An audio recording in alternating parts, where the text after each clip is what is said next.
Before I put the cow into the crush, she was a little bit light on this back right foot, so I thought I'd film this interesting hoof and bring it all to you hoof heads. So I've got my tip in here just to try and separate the huge claw.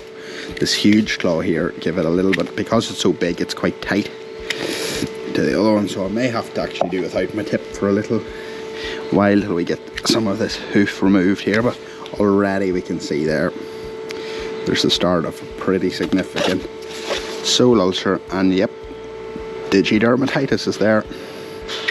He has joined the party.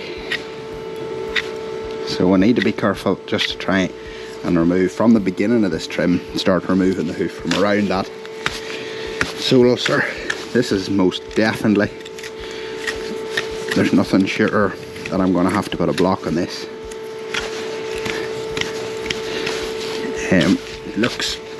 It's big, it's overgrown, this toe's starting to twist around here, so it is really ready to be trimmed. But I'm going to get this ready for a block, lower this a little bit with the grinder, because there's actually a stone in here as well. So I'll try and keep my knife away from that and get on with the trim. And it's overgrown feet like these that make me really thankful for my grinder and my disc, because we can bring a real change on a hoof rather quickly.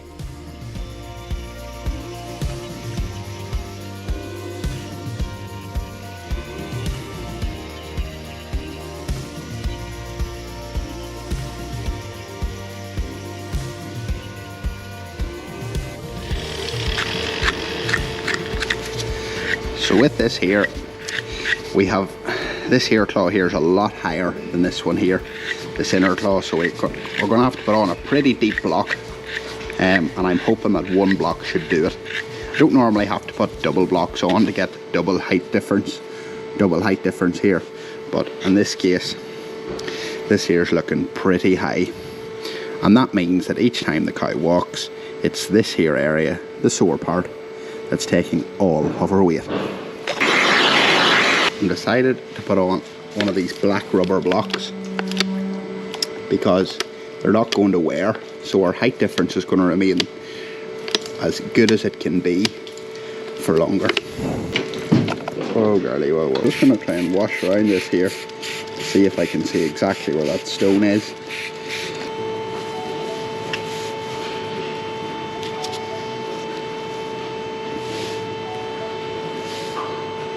And there it is. Hopefully that's the only one. That's the little pouch there that the stone was hiding in.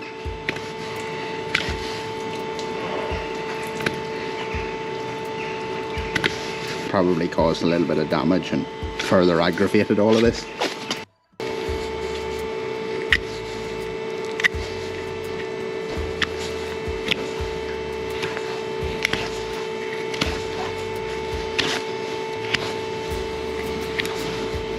But I think as I look in here, this cow has maybe got a little bit of digital dermatitis in the interdigital space in here as well. So it's kind of a double treatment trim.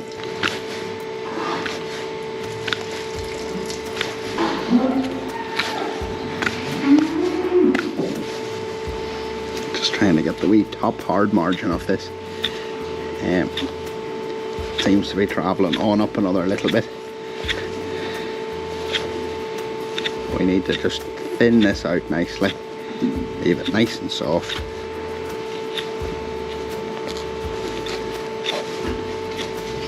For the optimum recovery. Thank you, Colin.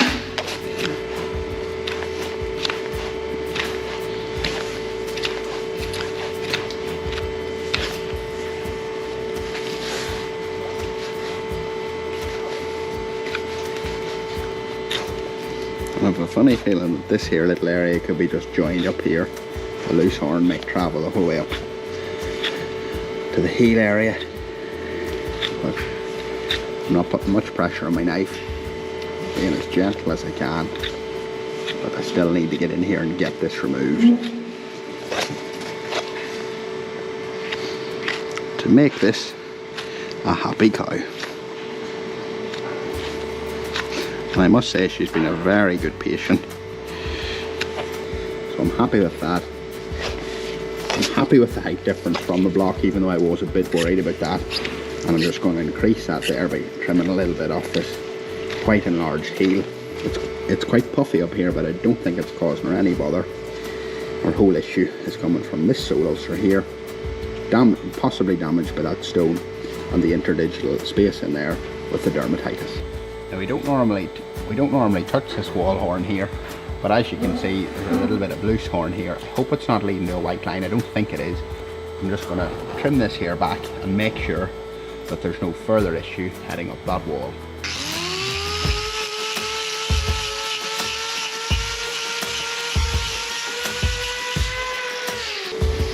And as you can see, that has resulted. It's nice just to satisfy yourself that that's not leading to anything else, but that's trimming out nicely, so that's okay.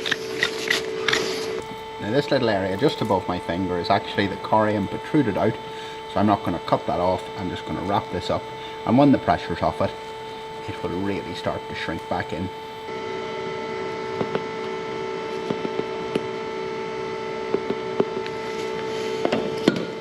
I'm just pushing in the salicylic acid around that interdigital dermatitis as well, because we don't want to forget about it.